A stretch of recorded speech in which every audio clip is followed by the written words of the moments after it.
Assalamualaikum warahmatullahi wabarakatuh. Assalamualaikum warahmatullahi wabarakatuh.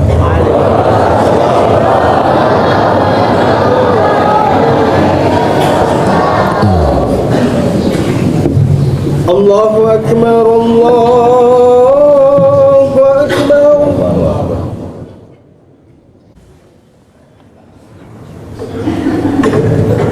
Alhamdulillah, wassalatu wassalamu ala rasulillah Sayyidina wa maulana Muhammad ibn Abdullah wa ala alihi wa sahbihi wa man tabi'ahu wa mawala. Ashhadu an la ilaha illallah wahdahu la syarika lah wa ashhadu anna sayyidana Muhammadan abduhu wa rasuluh la nabiyya ba'dah. Allahumma salli ala sayyidina Muhammadin an-nabiyil ummi wa ala alihi wa sahbihi wa barik wa sallim. Qala Allah Ta'ala fil Qur'anil azim wa huwa asdaqul qailin. A'udzu billahi minasy syaithanir rajim. Ya ayyuhalladzina amanu taqullaha haqqa tuqatih wa la tamutunna illa wa antum muslimun. Wa qala ta'ala fi ayatin ukhra, ya ayyuhalladzina amanu taqullaha wa qulu qawlan sadida yuslih lakum a'malakum wa yaghfir lakum dhunubakum wa man yuti'illaha wa rasulahu faqad faza fawzan 'azima. Ibadallah, usikum wa nafsi bitaqwallah wa ta'atihi faqad fazal muttaqun. Hadirin jamaah Jumat yang dimuliakan Allah Subhanahu wa ta'ala.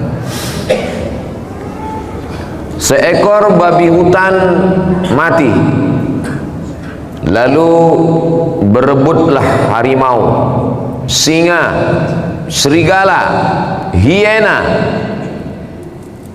Cakar-cakaran menarik ususnya, menarik matanya, menarik kakinya, menarik kulitnya. Begitulah perumpamaan Sayyidina Ali karramallahu wajhah tentang dunia. Ad-dunya jifah, dunia ini bangkai.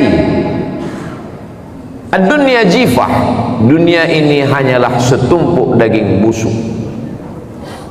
Faman aradaha, siapa yang inginkan dunia, falyasbir ala mukhalatatil kilab, siapa yang menginginkan dunia, maka bersabarlah berebut dengan gerombolan anjing liar. Tapi jangan salah faham dengan pesan Sayyidina Ali. Jangan sampai umat Islam meninggalkan dunia sehingga bisnis ditinggalkan, politik ditinggalkan, ekonomi ditinggalkan. Akhirnya umat Islam dalam keadaan miskin, susah, melarat, lemah. Orang Islam tetap menjadi bisnismen. Orang Islam tetap menjadi kepala daerah, menjadi presiden, menjadi menteri, menjadi jenderal, tapi tidak menghalalkan segala cara. Kenapa? Karena dunia hanya layak direbut oleh anjing gila, anjing lapar, serigala, dan hiena. Lalu untuk apa orang Islam bersusah payah meraih bisnis, usaha, dagang, pertanian, ekspor import? Tujuannya bukan dunia. Orang Islam meraih itu semua untuk bekal akhirat. Man bana masjidan, siapa yang bangun masjid, banallahu mithlahu baitan fil jannah, dibangunkan Allah untuknya satu tempat di surga. Siapa yang bisa membangun masjid kalau bukan orang yang punya harta berlimpah? Maka umat Islam wajib kaya raya supaya umat Islam disegani. Masjidnya megah, kekuasaannya hebat. Ana wa kafilul yatim, aku dan orang yang menyantuni anak yatim kahataini fil jannah, seperti dua jari ini di surga. Nabi menunjukkan as-sababah, jari telunjuk, wal wusta, jari tengah. Siapa orang yang paling dekat dengan Nabi nanti hari kiamat? Orang kaya. Maka umat Islam mesti mencari harta, bukan untuk gagah-gagahan, bukan untuk dipuji orang, tapi keinginannya supaya dekat dengan Nabi Muhammad sallallahu alaihi wasallam. Jangan heran kalau ada umat Islam yang semangat berbisnis, semangat berdagang, tujuannya bukan untuk dunia. Dunia ini hanya jembatan semata, tapi untuk akhirat. Ara'aital ladzi yukadzibu biddin? Tahukah kamu siapa itu pendusta-pendusta agama? Fadzalikal ladzi yad'ul yatim. Mereka yang membiarkan anak yatim tidak bisa ikut ujian karena belum bayar uang sekolah, diusir dari kelas karena baju seragamnya compang-camping membuat sekolah malu. Siapa yang bisa menyantuni anak yatim? Ara'aital ladzi yukadzibu biddin? Tahukah kamu siapa pendusta agama? Pendusta agama bukan orang yang mengolok-olok mengejek Nabi, mereka kafir. Pendusta agama adalah orang yang sholat, orang yang puasa, orang yang haji, tapi membiarkan anak yatim, fakir miskin. Maka kalau ada orang Islam yang semangat mencari uang, mereka bukan untuk dunia, tapi untuk menyelamatkan dirinya supaya jangan sampai termasuk pendusta-pendusta agama. Gayanya boleh sama, merek mobilnya boleh lebih mahal, tapi tujuannya bukan dunia. Karena dunia hanyalah setumpuk daging busuk. Yang memperebutkan dunia hanyalah anjing-anjing liar, serigala, singa, harimau, dan hiena. Orang beriman mulia, dia dimuliakan oleh Allah, dia tidak boleh menjatuhkan dirinya dalam kehinaan. Bagaimana dengan politik? Bagaimana dengan jabatan kekuasaan? Umat Islam jangan sampai meninggalkan kekuasaan, karena segenggam kekuasaan lebih bermakna daripada satu ilmu di perpustakaan. Satu keputusan penguasa lebih hebat daripada 100 fatwa. 1000 ahli fatwa mengeluarkan fatwa bahwa zina itu haram. Dibacakan ayat la taqrabuz zina, jangan berzina. Dibacakan ayat az-zaniyatu waz-zani, pezina perempuan, pezina laki-laki, fajlidu kulla wahidin minhuma mi'ata jaldah. Tapi lokalisasi itu terus berjalan, perbuatan zina terus berlanjut. 1000 fatwa tentang zina tak bermakna, tapi dengan satu tanda tangan penguasa, lokalisasi ini wajib ditutup, penyelenggaranya ditangkap, tempat perbuatan mesum dijadikan Islamic Center. Satu tanda tangan kekuasaan lebih bermakna daripada 1000 fatwa. Bukan menghinakan ulama, bukan menjatuhkan harkat derajat para orang yang menegakkan kebenaran dengan ilmu, tapi ingin menunjukkan bahwa dalam Islam kekuasaan itu penting. Negeri yang kaya raya gemah ripah loh jenawi, tongkat dan batu jadi tanaman, dari mulai emas, batu bara sampai nikel, tapi masyarakat masih mengutip uang 2000 rupiah di pinggir jalan hanya untuk kemakmuran masjid. Padahal ada tanda tangan penguasa yang bisa mengambil zakat, yang bisa memaksa pengusaha untuk mengeluarkan donasi sosial. Padahal ada investor-investor yang mesti membayar pajak, dan pajak itu bisa digunakan untuk kemakmuran masyarakat. Apa maknanya? Segenggam kekuasaan, satu tanda tangan kekuasaan di ujung jari bisa dipakai untuk menolong agama Allah Subhanahu wa taala. Itulah mengapa pesan Imam Ahmad bin Hanbal, meninggal tahun 241 Hijrah. Seandainya doamu makbul dan doa itu cuma satu, maka mintalah pemimpin yang adil. Karena pemimpin yang adil akan membuat si miskin menjadi kuat, karena dia bisa mengambil zakat dari orang kaya. Orang yang kaya menjadi lemah karena dengan kekuasaan bisa menundukkan orang-orang yang berharta, memberikan hartanya kepada fakir miskin. Itulah guna kekuasaan. Apa kata Sayyidina Abu Bakar Siddiq ketika dilantik pertama kali menjadi khalifah? Al-qawiyyu fikum dha'ifun indi. Kalau ada di antara kamu orang yang kuat, kalau ada di antara kamu orang yang gagah perkasa dengan harta dan kuasanya, dhaifun indi, dia lemah di hadapanku, aku yang akan mengambil hartanya. Wadha'ifu fikum, kalau ada di antara kamu anak yatim, fakir miskin, janda-janda tua, orang miskin, du'afa, susah melarat, qawiyun indi, dia kuat di sisiku, aku akan menguatkannya dengan harta zakat, wakaf, infak, dan sedekah. Itulah kenapa ketika Nabi Muhammad SAW meninggal, sahabat berkumpul di Saqifah Bani Sa'idah.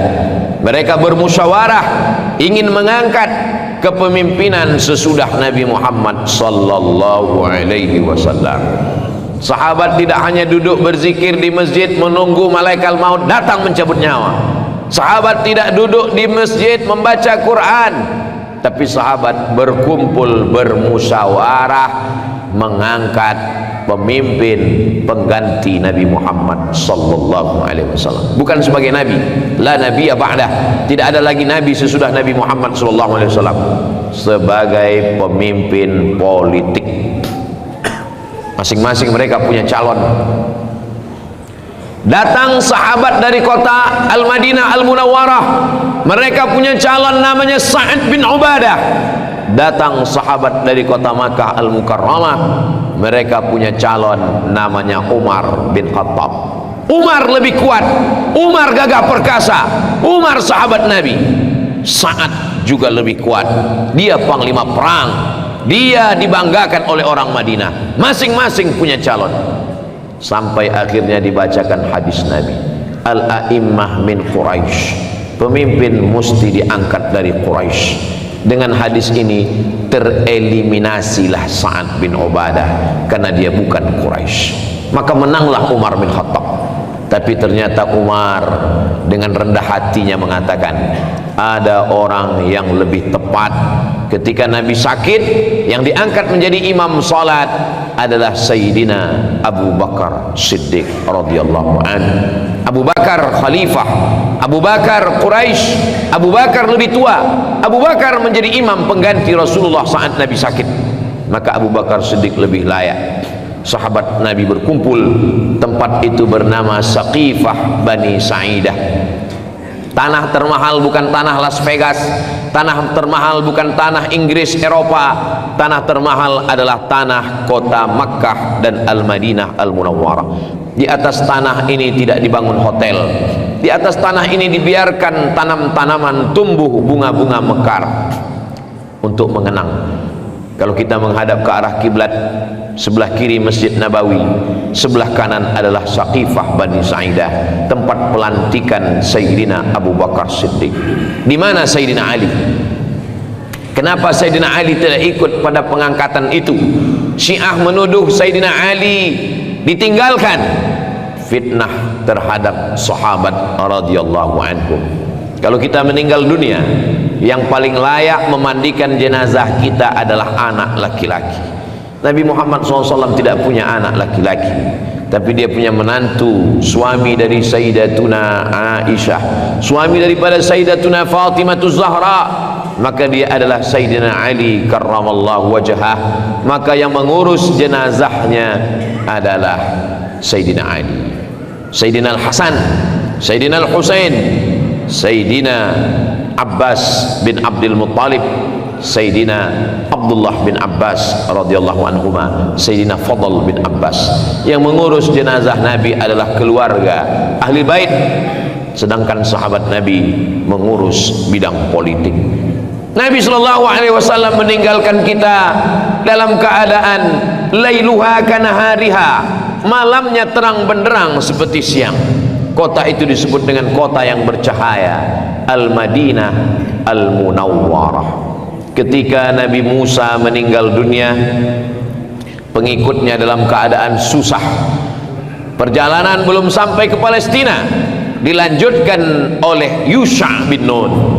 Ketika Nabi Isa meninggalkan Bani Israel dalam keadaan susah. Tapi ketika Nabi Muhammad sallallahu alaihi wasallam meninggal dunia, peradaban terbentang. Kota Al-Madinah Al-Munawwarah penuh dengan cahaya peradaban Islam. kepemimpinan digantikan oleh Sayyidina Abu Bakar Siddiq, meninggal Abu Bakar digantikan oleh Sayyidina Umar, meninggal Umar dilanjutkan oleh Sayyidina Utsman, meninggal Utsman dilanjutkan oleh Sayyidina Ali radhiyallahu anhu. Kenapa Islam begitu kuat? Karena ekonominya kuat, karena politiknya kuat. Kalau umat Islam mau bangkit, maka ekonomi mesti bangkit, politik Islam mesti bangkit. Anak-anak muda umat Islam mesti membangkitkan ekonomi, dagang, tani, bisnis. Kalau umat Islam mau dihormati dan dimuliakan, maka politik Islam mesti maju. Orang-orang yang ahli, orang-orang yang punya kemampuan mesti bangkit. Islam bukan agama yang lemah. Islam tidak boleh dihinakan. Ketika umat Islam ini menguasai ekonomi dan politik, disitulah dia akan disegani, disitulah dia akan dihormati dan dimuliakan. Tapi ketika Islam miskin, susah melarat. Kada al-faqru ayyakuna kufran, hampir saja kefakiran menjadi kafir. Antara fakir dan kafir tipis, setipis kulit bawang. Sekolahkan anak-anak kita di pondok pesantren, akidahnya ahlus sunnah wal jamaah, fikihnya bermazhab syafi'i, akidahnya berakidah asy'ari, tasawufnya sunni Imam Abu Hamid Al-Ghazali. Mereka masa depan. Yang hari ini kelas 1 pondok pesantren, 6 tahun lagi dia akan tamat pesantren, 4 tahun lagi dia akan selesai S1. Mereka akan jadi bisnismen, mereka akan jadi politikus, mereka akan melanjutkan dunia pendidikan. 3 poin umat Islam yang mesti maju: ekonomi, politik, dan pendidikan. Ketika di politik kita kalah, ketika di ekonomi kita kalah, masih ada satu harapan: pendidikan. Benteng terakhir umat Islam adalah pondok pesantren. Pondok pesantren dibusukkan dengan berita-berita miring. Supaya apa? Supaya anak umat Islam lepas dari pendidikan Islam. Alhamdulillah, masih ada hamba Allah dengan kekuasaan menolong pondok pesantren, menolong para alim ulama. Itulah lagi tinggal harapan kita di masa akan datang. Manusia akan mati, yang tinggal hanyalah anak-anak. Anak-anak pecandu narkoba, anak-anak LGBT, anak-anak pezina tidak punya masa depan. Anak-anak soleh yang digembleng, dididik, sholat 5 waktu, membaca kitab, berzikir, bermunajat, tahajud malam, itulah yang akan menerima tongkat estafet kemajuan masa depan. Hari Jumat kita merenung sejenak, apa yang akan kita tinggalkan. Kebun yang luas akan dibagi ke ahli waris, rumah yang besar akan diwariskan ke orang lain, harta berlimpah akan hilang. Anak yang soleh mendoakan di tengah malam, Rabbighfirli wa liwalidayya warhamhuma kama rabbayani shaghira. Barakallahu li wa lakum fil Qur'anil azim wa nafa'ani wa iyyakum bima fihi minal ayati wadh-dhikril hakim wa taqabbala minni wa minkum tilawatahu innahu huwal ghafurur rahim. اللهم كون الإسلام من المسلمين والمسلمات والمؤمنين والمؤمنات وانصرنا على إقامة الدين رب اختم لنا منك بالخير ويا خير الناصرين برحمتك يا أرحم الراحمين.